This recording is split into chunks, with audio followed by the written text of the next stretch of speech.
Nagara ieu disebut Cipta Gelar. Diasupkeun kana Nagara Kesatuan Republik Indonesia di tahun 1945. Nagara anu aya di wewengkon Gunung Halimun jeung Taman Nasional Gunung Sahari disebut Kampung Gede. Kasepuhan Cipta Gelar mangrupa bagian ti Kesatuan Adat Banten Kidul. Sacara administratif ayana di Kacamatan Cisolok, Kabupaten Sukabumi, atau kira-kira 28 km di lokasi wisata.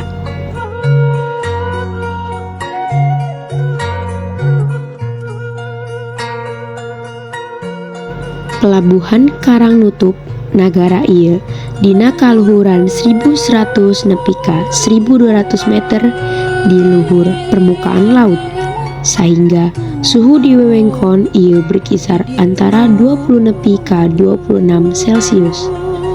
Ieu desa masih nahan pageh adat istiadat, tradisi jeung ajaran karuhunna.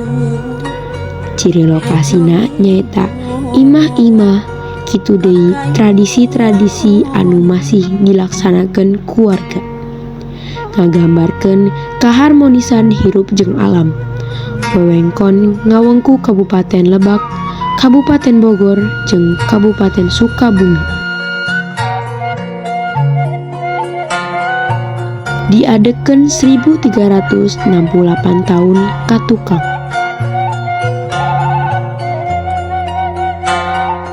Cipta Gelar sorangan ngawengku dua kasepuhan sajana, nyaeta Kasepuhan Cipta Mulya jeung Kasepuhan Sirna Pajabat. Dina ngokolakeun ekosistem masyarakat adat mikawanoh tilu rupa wewengkon.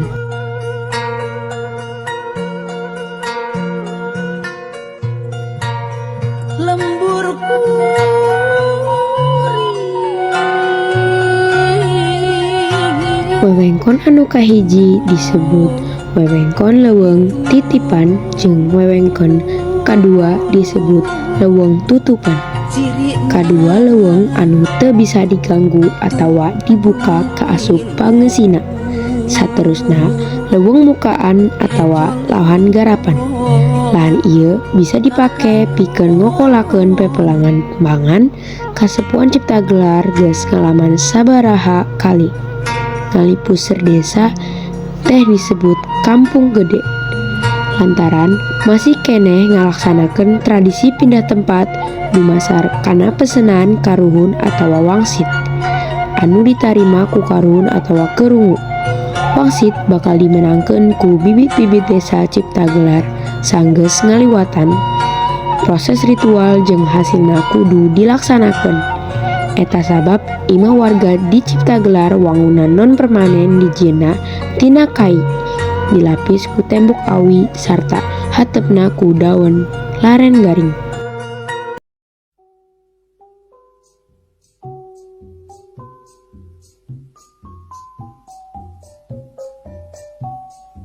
Kasepuhan Cipta Gelar ngabogaan sistem pamarentahan anu ayeuna dipingpin ku Abah anu namina Abah Ugi Sugriana Rakasiwi.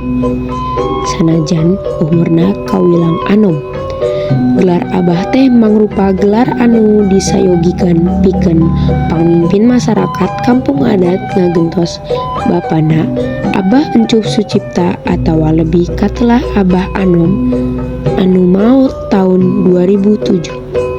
Aya dina pandangan ieu pamuda anu miboga sistem tatanen anu berbasis adat henteu ngaanggap eta hak istimewa tapi tanggung jawab sosial anu luhur lantaran kudu ngawasa ilmu astronomi nu geus diwariskeun turun-temurun salila ratusan tahun.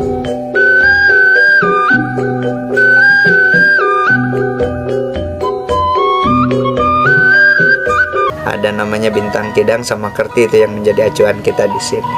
Kalau istilahnya udah lurus dengan kita, wah di situ kita udah bisa nanam padi. Bintang itu loh dalam 1 tahun lewat itu cuma 3 kali sampai 4.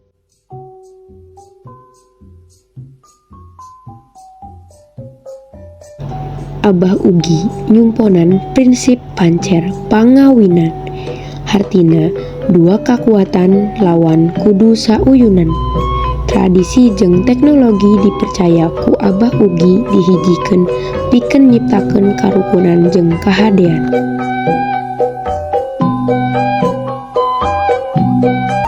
Jadi untuk di Kasepuhan Cipta Gelar kita pilih untuk di era modernisasi ini, mana yang itu udah harus mempergunakan teknologi modern, mana yang harus kita pertahankan secara tradisional. Untuk pertanian padi ya, dari mulai menanam sampai kita panen sampai kita simpan di lumbung padi itu harus secara tradisional semuanya. Jadi kalau misalkan udah berbaur dengan teknologi, walaupun udah ada gitu teknologinya, ya istilahnya kita sebisa mungkin menghindari itu untuk mempertahankan nilai-nilai ketradisian yang diwariskan oleh leluhur kita. Selain dari itu mah ya kita juga sama, pakai mobil, pakai motor, pakai teknologi dan sebagainya. Di luar dari apa yang menjadi aturan-aturan dan nilai-nilai adat. Dina ngajalankeun pamrentahanana, Abah ugi dibantuan ku aparat desa, diantarana aparatur masyarakat anu marengan pamrentahan desa. Paninggaran anu ngalaksanakeun tugasna sacara gaib dina ngajaga sektor tatanen juru sawer anu ditugaskeun ngajaga wewengkon desa Peting. Oge sakumaha sababaraha aparatur sejenak anu sacara khusus ngokolakeun kasenian pikeun kaperluan ritual dina waktu-waktu nu tangtu.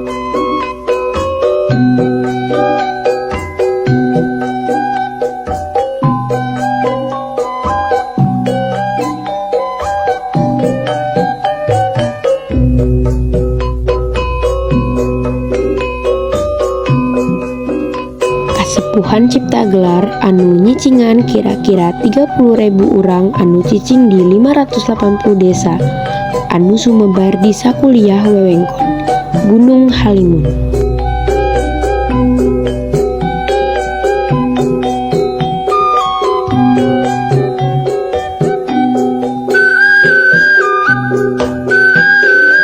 Masyarakat desa adat ieu umumna digawe minangka patani kalayan pola tatanen anu dilaksanakan secara tradisional kalayan katangtuan adat karuhuna, nyaeta ngalarang ngajual beas tina palawija. Konsep beras atau padi itu sendiri adalah kehidupan. Jadi ketika misalnya seseorang menjual beras, ibaratnya menjual kehidupan itu sendiri. Ketika kehidupannya sudah dijual, artinya ngomong hidup, ngomong nyawa. Kalau di sini masuknya klasifikasi dosa besar. Seseorang yang menjual padi atau menjual beras, ibarat telah menghilangkan nyawa. Atau bisa konotasi hubungannya nanti sejajar dengan orang yang membunuh. Di sini itu ada lahan.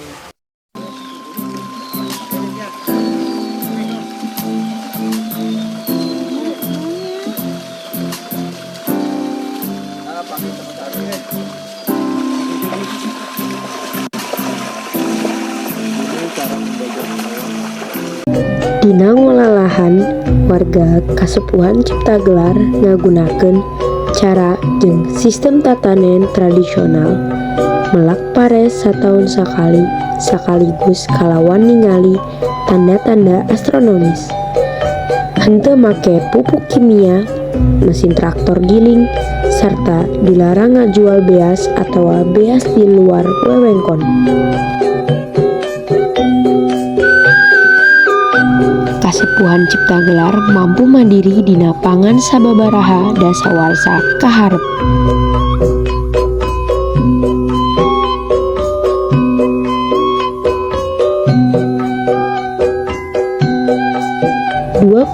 Lumbung pare di jejeran nepi ka ngawujud formasi kawas benteng anu ditempatkeun leuwih luhur ti wewengkon padumukan.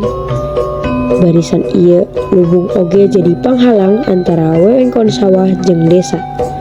di handapeun jara-jaran lumbung aya anu pangkolotna sarta panggedena disebut jiman. Aya ribuan bundel beas jeung sabudeureun 175 varietas lokal siki anu geus dimekarkeun pikeun leuwih ti 640 tahun.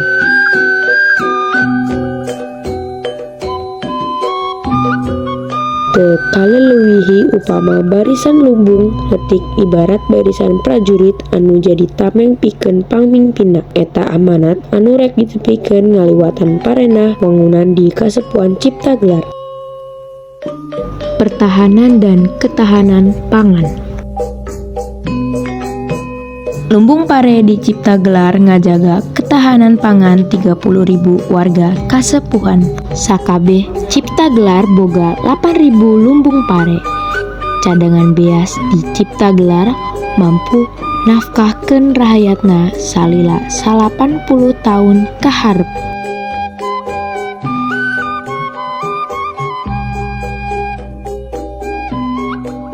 Cipta Gelar ngalarang ngajadikeun beas jadi komoditi dijual.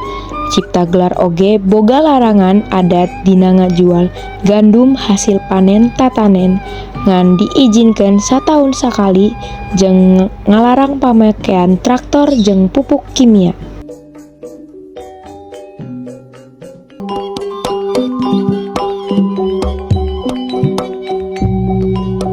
Di Cipta Gelar legana pepelakan pangan ngahontal 10%, sedangkan sesana jadi leuweung anu oge bisa ngajaga suplai cai pikeun ngarojong leuwih ti 10 turbin mikrohidro anu listrik nyaangan 6.000 imah di desa Cipta Gelar.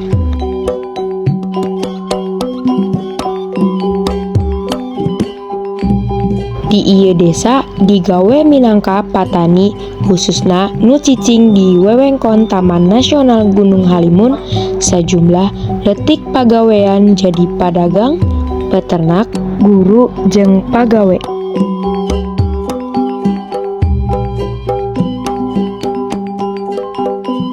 Pangan mangrupa komoditi utama anu kasadiaanana kudu dijaga, khususna pikeun masyarakat anu milih cicing di daerah terpencil saperti Kasepuhan Cipta Gelar. Di dieu tani lain mata pencaharian. Tani mangrupa kahirupan persepsi anu nyampak dina masyarakat adat Cipta Gelar.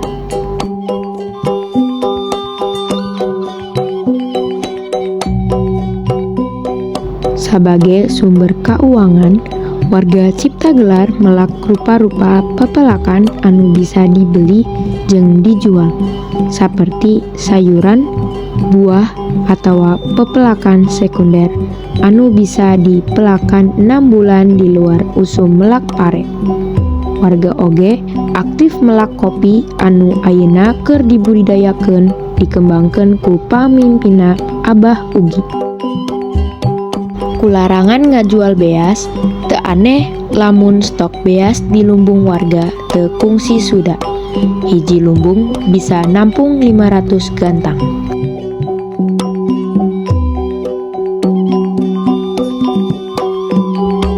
Kalawan perspektif ieu, warga Cipta Gelar henteu nempatkeun duit salaku media utama bursa dina sistem ekonomina.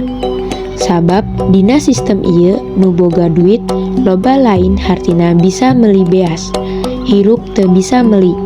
Implikasina hirup sosial jadi leuwih egaliter tanpa struktur dominasi ditangtukeun ku modal.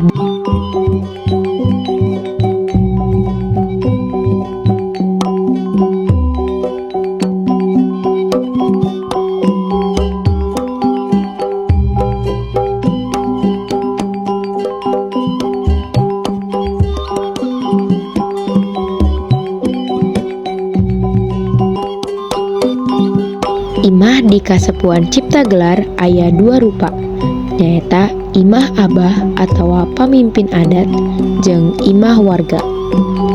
Abah salaku pamimpin adat nempatan imah anu cukup badak sarta mibanda 4 bagian, nyaeta rumah besar atawa imah gede, dapur umum, rumah bambu atawa imah tihang awi jeung rumah tiang kelapa atawa imah tihang kalapa.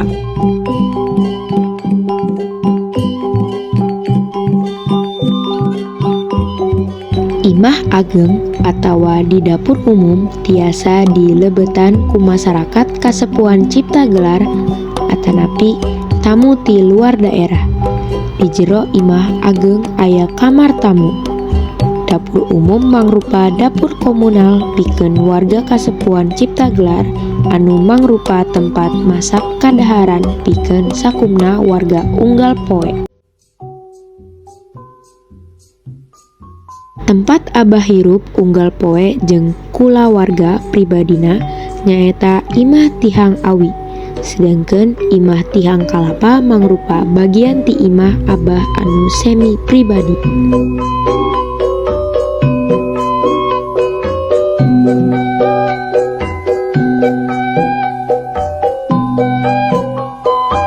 Bedana imah Abah jeung imah warga satempat salian ti ukuranana leuwih gede oge tina segi bahan.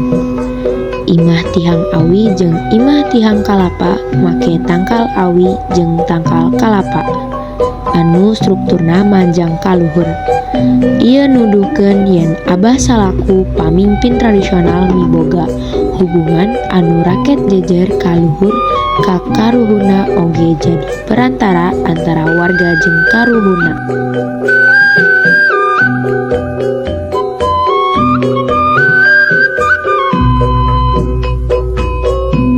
Struktur imah bisa disebutkan unik upamana kalawan desain anu fleksibel sehingga bisa nuturkeun gaya gerak atawa lini. Sacara umum, jalma bakal lumpat keluar ti imah nalika aya gempa. Tapi naon anu lumangsung dina kasepuhan cipta gelar, nyatana jalma-jalma asup ka jero imah. Pikeun panyumputan tina lini sabab yakin aya resiko bahaya lini anu gede aya di luar imah. Wangunan imah di kasepuhan cipta gelar mangrupa imah panggung anu miboga kalenturan ngalawan gaya gempa. Salain ti eta, imah anu ngawangun panggung mangrupa respon kana iklim sarta ngahormatan kahirupan di jero taneuh. Ngawangun gedong dina taneuh ku cara nutupan taneuh sacara langsung bakal maehan kahirupan di jero taneuh. Hal ieu moal mawa berkah pikeun anu hirup di dinya ku kituna imah anu diwangun dina wangun imah dina panggung sarta henteu langsung nutupeun tanah. Ku ayana struktur imah adat anu aya di handap hal ieu bisa mere kalenturan kana wangunan nalika aya oyak. Wangunan condong nuturkeun arah lini sangkan wangunana henteu ambruk. Sakabeh imah di kasepuhan cipta gelar ngagunakeun hateup nutupan bahan tina daun. Tuluy unsur wangunana ngagunakeun kayu jeung awi. Dina wangunan khusus seperti musola, kantor pemancar radio, kantor pemancar televisi, jeung sakola diidinan nganggunakeun hateup genteng. Di imah adat teu make hateup dijieun tina genteng sabab genteng dijieunna tina taneuh.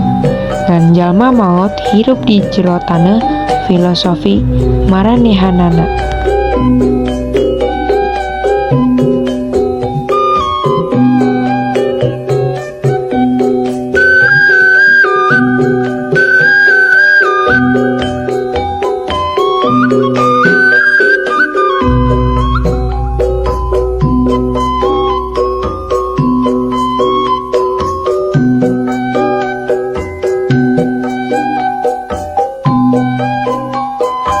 Kasepuhan cipta gelar aya dina legana 4.900 hektar anu nurutkeun adat kabagi kana leuweung cagar anu teu meunang diganggu atawa dipake kabeh. Jumlahna 50% legana Kadua tutupan leuweung anu ngan ukur bisa dipake dina tempat anu kawates.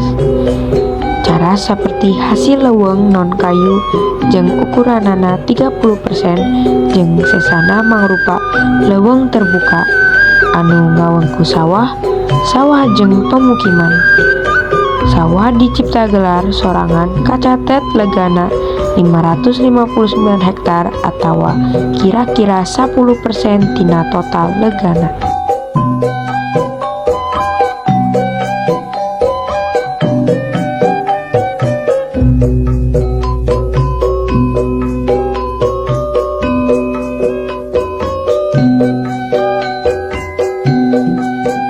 Kasepuhan Cipta Gelar ngabogaan sistem kepemilikan lahan babarengan dina tata ruangna.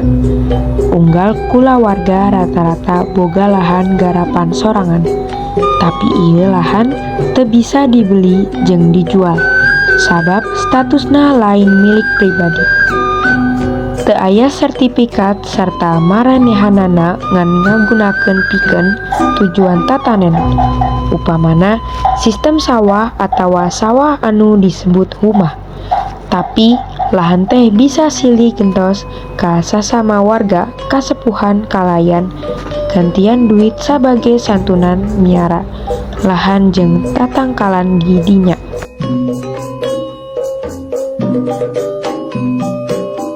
Kalawan kapamilikan kolektif, unggal kulawarga teu nangtukeun sorangan. Kalender pananaman di sisi sejen. Konsep kapamilikan ieu match konsep tata spasial proporsional.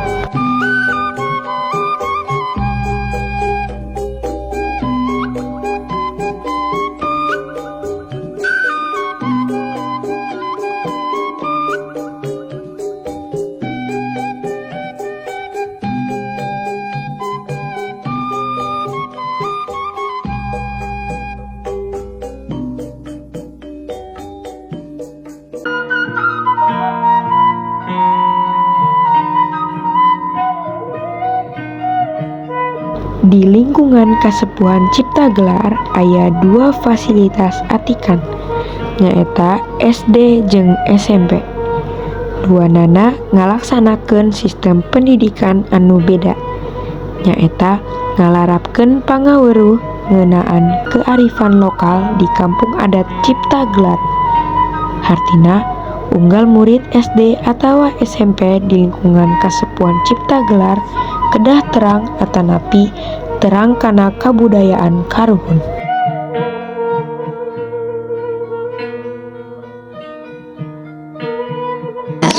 Kalau untuk pendidikan itu saat ini baru rata-rata SD. Sesudah SD mungkin SMP, karena di SMP di Abang masih jauh, kurang lebih harus berjalan 4 km harus nyebrang ke Kabupaten Lebak. Jadi rata-rata itu warga daripada sekolah karena biaya perjalanan yang panjang, jadi ya tidak meneruskan. Mudah-mudahan ya ke depan pemerintah untuk segera membangun dari mulai SD, SMP sampai tingkat SMA. Apalagi kalau pakai ada sekolah kejuruan yang lebih bagus di sini. Di Kasepuhan Cipta Gelar, cinta ka Nagara Kesatuan Republik Indonesia hargana tetep. Sanajan kusarana jeung prasarana anu kawatesanan tetep hirup jadi bangsa anu rukun jeung rukun pinuh ku gotong royong. Pantes dijadikeun contoh pikeun nagara-nagara lian anu ngahiji dina kerangka Negara Kesatuan Republik Indonesia, bersama-sama maju menuju Indonesia sejahtera tanpa lelah dan terus berjuang untuk melanjutkan cita-cita karuhun.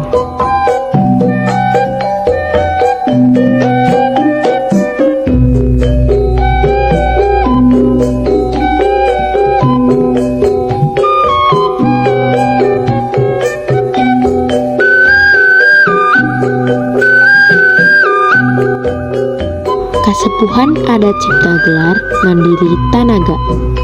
listrik anu digunakan sapopoe asalna tina tanaga cahaya panon poe, serta puluhan turbin dipasang dina irigasi sawahna kalawan sistem mikrohidro. Sumber energi anu moal beak lamun terus ngalestarikeun alam jeung lingkungan. Ini sebetulnya terhitung yang dipasang di sini terhitung baru, tapi juga sebetulnya sudah tidak asing kalau buat Kasepuhan Cipta Gelar menggunakan solar cell sudah cukup lama, sejak 90-an awal kali ya. Sudah ada sih, walaupun kecil-kecil. Ini hasil mengutin barang-barang bekas orang, dibungkutin kemudian dimodifikasi lagi, dan ini menjadi alat untuk energi untuk televisi lokal kita. Ini di save di baterai ini. Nah, kemudian Aya leuwih di 50 turbin anu dipasang dina sistem irigasi di Kasepuhan Cipta Gelar pikeun ngadayakeun listrik 6.000 imah wargana.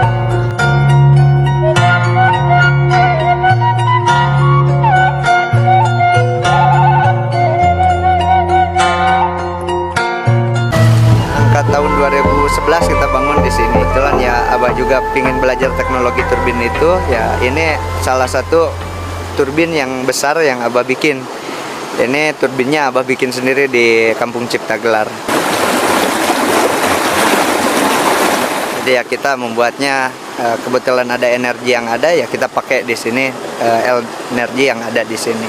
Salah satunya ya kita ada sumber airnya, ya ada juga istilahnya hutannya, jadi ya warga juga menjaga hutan dan bisa menikmati hasil alamnya, termasuk listriknya sendiri ya dihasilkan dari alam ini.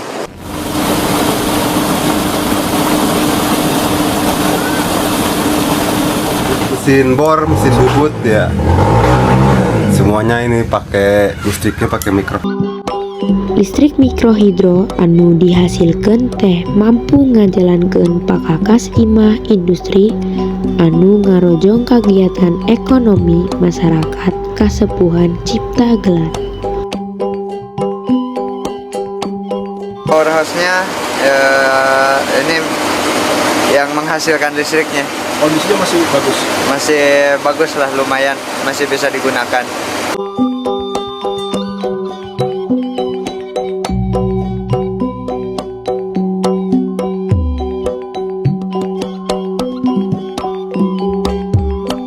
Jalma-jalma gawe bareng ngawangun aliran cai sangkan bisa ngulinkeun turbina anu bakal nyaangan lampu-lampu di imah jeung disabudeureunana kalayan biaya listrik anu murah pisan bisa ngarasakeun listrik jeung teknologi kawas masyarakat umum di kota.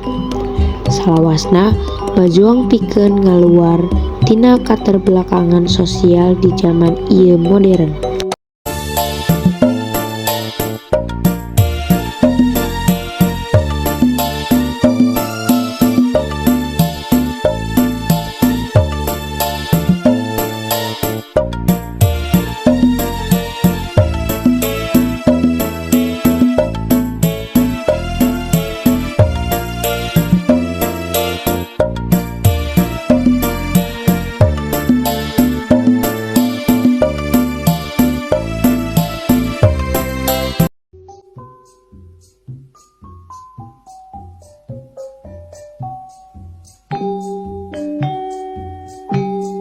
Kasepuhan Cipta Gelar teu ngamangpaatkeun kamajuan teknologis dina widang tatanen, tapi Kasepuhan adat ngabogaan radio komunitas jeung televisi komunitas disebut Siga TV. Stasiun televisi ieu siaran 24 jam sapoe kalawan bahan siaran dihasilkeun keluarga sorangan. Anu ngagagas Siga TV nyaeta pingpinan Desa Maranehna Abah Ugi Sugriana Rakasiwi. Ucara diajar elektronika secara otodidak serta teu bosen-bosen nepikeun pamahaman teknologi modern ka wargana. Keluar dari SMA, Abah bingung hasil sekolah Abah, hasil sekolah apa gitu yang bisa Abah bawa ke kampung. Ya, Abah pulang ke sini bawa bikin pemancar TV dulu buat komunikasi antar warga. Harus kenal sama teknologi. Adat istiadat harus dipegang. Ya, teknologi juga kita jangan sampai ketinggalan. Salah satunya ya kita untuk misalkan di dunia nanam padi itu kan turun temurun dari zaman dulu, sama sekali tidak boleh dirubah bentuknya sampai sekarang. Yaitu kita pertahankan dengan secara tradisional sampai sekarang juga. Nggak boleh pakai penggilingan padi, nggak boleh pakai traktor, itu kita jauhin. Walaupun itu teknologi modern dari luluh Abah dulu. Kalau ditambah mah boleh, kalau dikurangi jangan gitu kan. Transmisi jeung komunitas di ieu desa diwangun ku Abah sorangan. Nyaeta Abah nu ngajar warga pikeun ngoperasikeun kamera jeung alat editing video dina raraga ngahasilkeun program siaran Siga TV.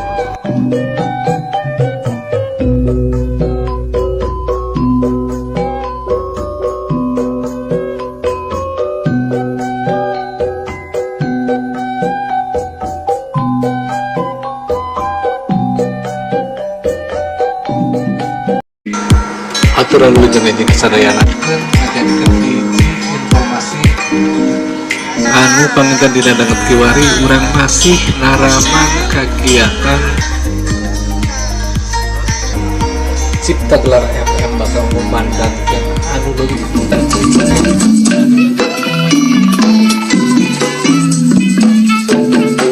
70% memang tayangan lokal, kemudian 30% itu adalah tayangan yang sifatnya lebih umum baik dari konten nasional ataupun konten dari barat itu sendiri. Harapannya adalah apa yang kita gelarkan mudah-mudahan bermanfaat bagi yang menonton, terutama bagi kehausan mereka yang sedang membutuhkan. Kalau misalnya TV nasional lebih menayangkan cerita tentang dongeng, tentang impian-impian yang kami ingin realitanya. Mudah-mudahan apa yang ditayangkan oleh Siga TV atau radio Suara Cipta Gelar yang menyuarakan tatanan keseharian dengan kehidupan atau pertanian tradisi leluhur, mudah-mudahan paling tidak ada manfaat. Sangnya sanggup karena baregu aduni maksa meladakan tuang mata moho satu.